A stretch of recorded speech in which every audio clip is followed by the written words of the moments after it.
నిన్నటి నుంచి stock market దూకుడుగా ఉంది. What are the reasons? Hari, good morning. చూసుకున్నట్లయితే స్టాక్ మార్కెట్ వల్ల ఒక కొత్త రికార్డు చేరిందనుకోవచ్చు. 29,000 మార్కును చేరి సంచలనం సృష్టించిందని చెప్పుకోవచ్చు.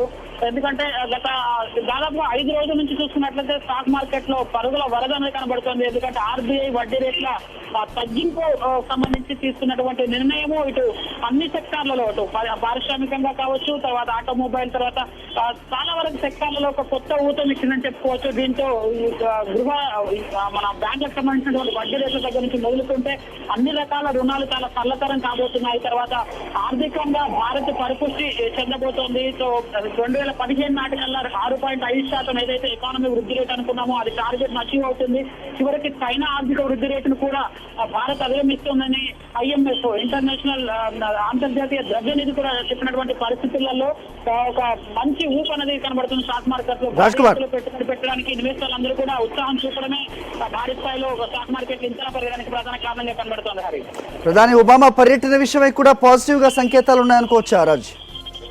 రైట్, అది కూడా ఒక ఒబామాకు సంబంధించిన పర్యటన కూడా ఒక పాజిటివ్ సిగ్నల్స్ ఇచ్చిందని చెప్పుకోవచ్చు. అది కాకుండా మేక్ ఇన్ ఇండియా అని ఏదైతే ప్రధాని మోడీ చేస్తున్నటువంటి కార్యక్రమంతో చాలా వరకు అంటే ఇక్కడ నుంచి వెళ్ళినటువంటి NRI అందరూ కూడా ఇక్కడ పెట్టుబడులు పెట్టడానికి ఇంట్రెస్ట్ చూపడం, తర్వాత మౌలిక రంగాలు కావచ్చు, తర్వాత ఇండస్ట్రియలైజేషన్ కి సంబంధించి భారీ స్థాయిలో ఇక్కడ కాన్సన్ట్రేట్ చేయడం వల్ల ఎక్కువ మొత్తంలో ఉద్యోగ కల్పన జరుగుతుంది. తర్వాత పారిశ్రామిక అభివృద్ధి జరుగుతుంది. దీంతో ఆర్థికంగా భారత్ మరింత పరిపుష్టి అవుతుందనేటువంటి సంకేతాలే ప్రధానంగా ఇంతలా కారణమవుతున్నాయి. ఎందుకంటే ఇంతకుముందు చూసాం మనం జపాన్ పర్యటన కావచ్చు, ప్రధాని మోడీ తర్వాత చైనాకు సంబంధించినటువంటి పర్యటన చేసినటువంటి పరిస్థితులలో అక్కడ ఉన్నటువంటి ఇన్వెస్టర్లు అందరూ కూడా ఇక్కడ వైపు అంటే ఇండియా వైపు దృష్టి పెట్టడం కూడా ప్రధానంగా కారణమవుతోంది. ఇప్పుడు ఒబామా రానుండడం, తర్వాత భారీ ఎత్తులో పెట్టుబడులు వచ్చేటువంటి అవకాశం ఉన్నటువంటి సంకేతాలు కూడా ఇక్కడ మార్కెట్ లోకి వచ్చేది. నిన్న ఒక్కరోజు చూసినట్లయితే దాదాపుగా 238 కోట్ల మేర విదేశీ సంస్థాగత ఇన్వెస్టర్లు ఇక్కడ పెట్టుబడులు పెట్టడం జరిగింది.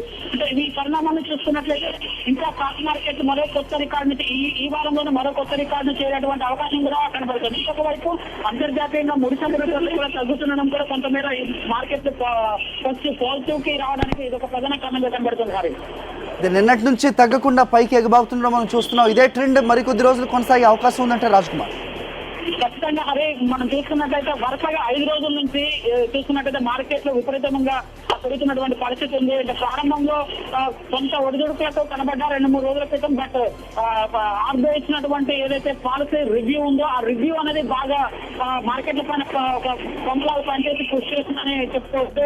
ఇప్పుడు అంతా కూడా బుల్ఫేజ్ నడుస్తుంది. ఎందుకంటే ఇటు బంగారం ధరలకు సంబంధించి కావచ్చు, ముఖ్యంగా ఇంటర్నేషనల్ క్రూడ్ మాత్రం మేజర్ రోల్ ప్లే చేసింది. ఎందుకంటే వేరే దేశాలతో పోల్చుకున్నట్టయితే అమెరికా కానీ, రష్యా కానీ, తర్వాత ఒపెక్ చమురు ఉత్పత్తి దేశాలతో పోల్చుకున్నట్లయితే ఇక్కడ ఆర్థికంగా భారత్ అనేది చాలా పటిష్టంగా కనబడుతుంది. ఎందుకంటే కేవలం చమురు సంబంధించినటువంటి వాటిపైనే ఆధారపడి ఉండేటువంటి దేశాల్లో చమురు ఉత్పత్తి ఆ కంట్రీల మధ్య నెలకొన్నటువంటి ఒక అనిశ్చిత స్థితి అనేది అక్కడ ఉన్నటువంటి ఎకానమీని దెబ్బతీసినటువంటి పరిస్థితి ఉంది. బట్ ఆ ఎకానమీ అక్కడ దెబ్బతీసినటువంటి ఇంపాక్ట్ అనేది